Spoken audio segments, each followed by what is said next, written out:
first destination guys. So dito sa dito kami tawag nito, nag-stop over sa Anilao guys.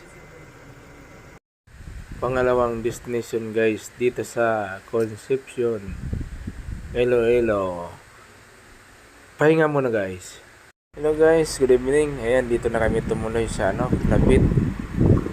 Lodging house guys. Dito na kami papalipas ng gabi kasi wala palang biyahe.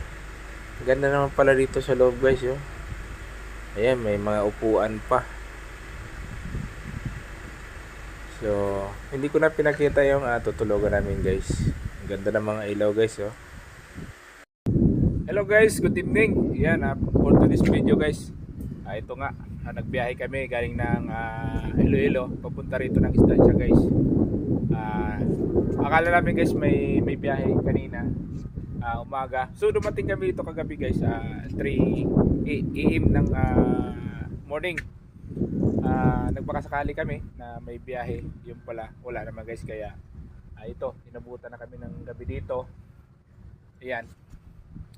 So dito na kami guys mag overnight kasi wala nga kami guys wala mang biyahe yung bangka pupuntang Bangkal. Balod Kalumpang guys, Balod Kalumpang. Sorry. Ayan guys, kaya hindi kami pinayagan na maglayag sa kitang lahat kasi baka malakas yung mga alon guys, kasi signal number 2 na road guys sa Masbate, kaya dito lang kami mag-overnight guys. So abangan na lang bukas guys kung may biyahe kami. So hanggang dito na lang muna guys.